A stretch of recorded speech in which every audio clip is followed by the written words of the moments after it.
Okay friends, welcome back to our channel टियर थीरू। जैसा कि हमें पता है, कल हम सभी के आरआरबी पीओ एग्ज़ाम जो है उसके एडमिट कार्ड आ चुके हैं, जिससे हमारे एग्ज़ाम की जो डेट है वो और टाइमिंग पता चल गई है। फ्रेंड्स, मेरा 6 अगस्त को है और जो लास्ट शिफ्ट है उसमें है 2:45 रिपोर्टिंग टाइम है और 3:50 से 4:35 तक मेरा एग्ज़ाम चलेगा। ठीक है फ्रेंड्स, मैंने सोचा कि मैं जैसे अब पढ़ने वाली हूँ तो क्यों ना मैं आपके साथ शेयर करूँ। आप भी ज़रूर बताना आप कैसे पढ़ने वाले हो, और हो सकता है जो बिगनर्स हों उनको जो मैं पढ़ने वाली हूँ उससे शायद हेल्प मिल जाए, इसलिए मैं शेयर कर देती हूँ आपके साथ। ठीक है फ्रेंड्स, फर्स्ट ऑफ ऑल 24 जुलाई से 31 जुलाई मतलब 8 दिन तक मैं जो ये करने वाली हूँ, क्योंकि फ्रेंड्स हमें थोड़ा सा तो करंट अफेयर्स और मेंस पढ़ना ही पड़ेगा, बिकॉज हम इसे नहीं छोड़ सकते। क्योंकि हमें पता है, क्योंकि हम प्री किस लिए देंगे, प्री ताकि हम मेंस दे सकें, और अगर हमारा प्री निकल जाएगा तो हमें मेंस लिखना ही पड़ेगा। और मेंस के लिए हमें ज़रूरी है करंट अफेयर्स आना, मेंस लेवल की डीआई पजल का आना, वो भी मस्ट है। और अगर इनको हम छोड़ते चले जाएंगे तो हमारे बैक टू बैक प्री के एग्ज़ाम हैं, और अगर ये हमारे छूट जाएंगे तो फिर हम बिल्कुल छूटते चले जाएंगे और फिर बैकलॉग काफ़ी सारा इकट्ठा हो जाएगा, जिसे कवर कर पाना बहुत ही मुश्किल है। बिकॉज मेंस का कंटेंट हम दिन भर नहीं पढ़ सकते हैं, उसके लिए हमें थोड़ा थोड़ा डेली ही पढ़ना पड़ेगा। ठीक है, तो देखते हैं फ्रेंड्स। कैलकुलेशन जो कि मस्ट है, मस्ट मतलब मस्ट है, जैसे मैं कभी भी नहीं छोड़ती हूँ, तो 30 मिनट्स में उसको दूंगी ही दूंगी। ठीक है, अब मैं जो है पीओ के जो है आरआरबी पीओ के 2 मॉक पर डे दूंगी। ठीक है फ्रेंड्स, आप चाहो तो एक भी लगा सकते हो, मैं 2 दूंगी फ्रेंड्स, क्योंकि मैंने जो अरिथमेटिक है वो पहले ही कंप्लीट कर ली है। मतलब जो कॉन्सेप्ट होते हैं मैंने उन पे बहुत बहुत ज़्यादा काम कर लिया है।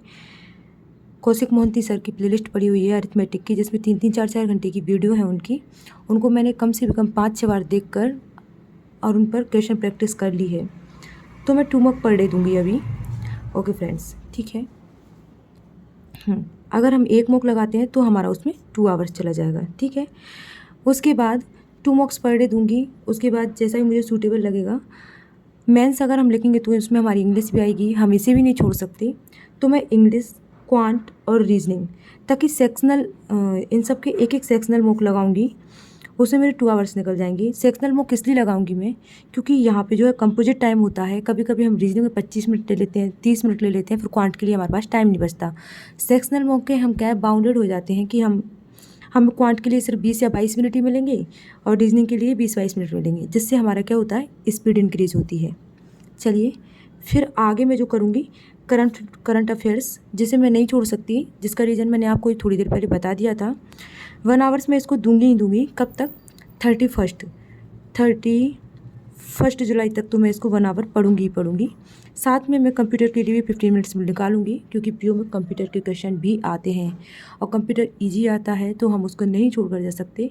अगर उसे हम थोड़ा भी पढ़ लेंगे तो उसमें हमारा स्कोर आ जाएगा।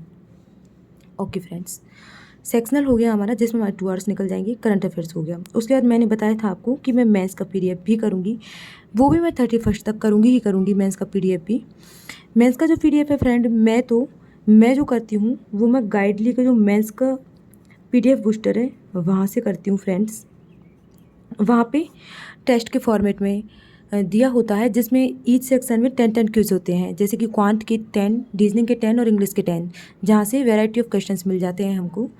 अगर हमारे पास टाइम कम है, किसी दिन ज़्यादा लग गया हमें टाइम, तो एक क्वांट और इंग्लिश कर लो, अगले दिन आप रीजनिंग और इंग्लिश कर लो, जिससे क्या है, हमारा जो रेगुलर रूटीन है वो बना रहता है फ्रेंड्स। क्योंकि मेंस के हम क्विज लगाएंगे तभी हमें पता चलेगा और तभी हमें कॉन्फिडेंस आएगा कि हाँ, मेंस की डीआई पजल हम बना पा रहे हैं, और वहाँ मेन एग्जाम में हमें कौन सी डीआई और पजल को पिक करना है। ठीक है, और ये करते करते इसको भी हम 2 आवर्स में कंप्लीट करेंगे, क्योंकि 10-10 क्वेश्चन होते हैं, तो वो करते करते 2 आवर्स निकल जाते हैं। ये सब कुछ हो गया हमारा। कैलकुलेशन हो गई, मॉक हो गया, इंग्लिश, क्वांट, रीजनिंग का सेक्शनल हो गया, करंट अफेयर्स हो गया और मेंस का बूस्टर हो गया। ठीक है, इसमें हमारे 8 आवर्स निकल जाएंगे फ्रेंड। अब ये जो लिखा है मैंने ऊपर लिख रखा था कि 2 मॉक और 1 मॉक। फ्रेंड्स, मैं 2 मॉक लगाऊंगी, क्योंकि मुझे क्वांट अलग से पढ़ने की नीड नहीं होती, और मैं अगर कहीं अटक जाती हूँ तो मैं 2x पर वीडियो लगाकर उस कॉन्सेप्ट को फटाफट 5 या 10 मिनट में रिवाइज कर लेती हूँ।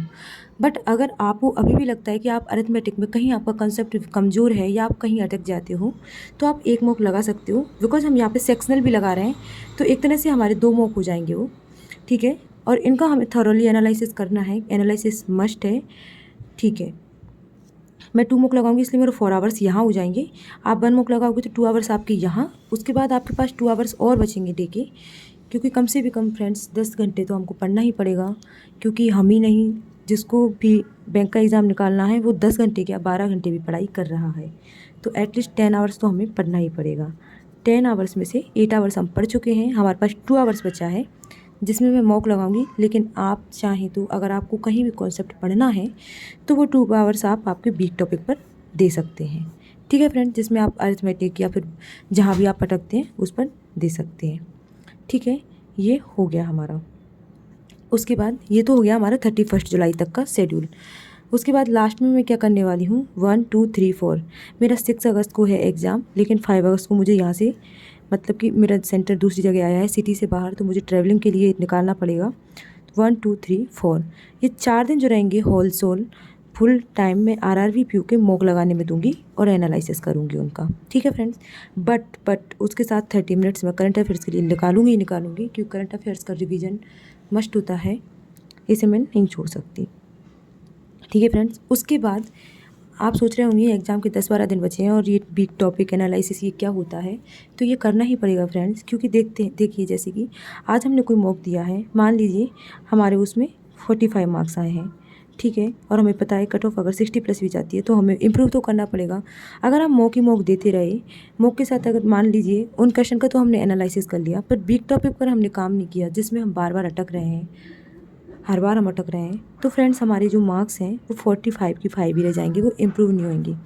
मार्क्स इंप्रूव करने के लिए पर डे हमें कुछ तो नया सीखना ही पड़ेगा, और नया हम तभी सीख पाएंगे जब मॉक एनालिसिस करते वक्त हमें पता चलेगा कि हमारा कौन सा वीक टॉपिक है। फिर हमारे पास जो 2 आवर्स हैं हम उनको पूरा वीक टॉपिक को कवर करने में लगाएंगे, जिससे हर दिन अगर हम हमारा 1 मार्क्स भी इम्प्रूव करते हैं फ्रेंड, तो 45 से अगर हमारे पास 15 डेज़ में 15 मार्क्स भी इंक्रीज़ होते हैं तब भी हमारे 60 हो जाएंगे। और फ्रेंड्स हमको पता है कि यहाँ के मॉक में अगर हमारे 60 मार्क्स आ रहे हैं तो वहाँ के मॉक में हमारे 60 प्लस ज़रूर आएंगे।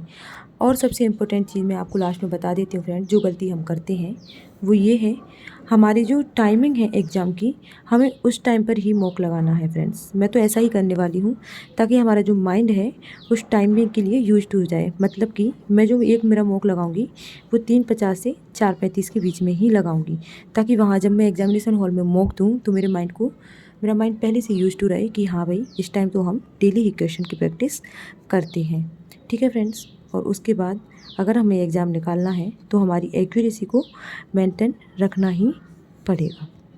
ओके फ्रेंड्स, तो ये था मेरा शेड्यूल जो RRBPU के लिए मैं अगले 8 से 4 12 दिन फॉलो करने वाली हूँ।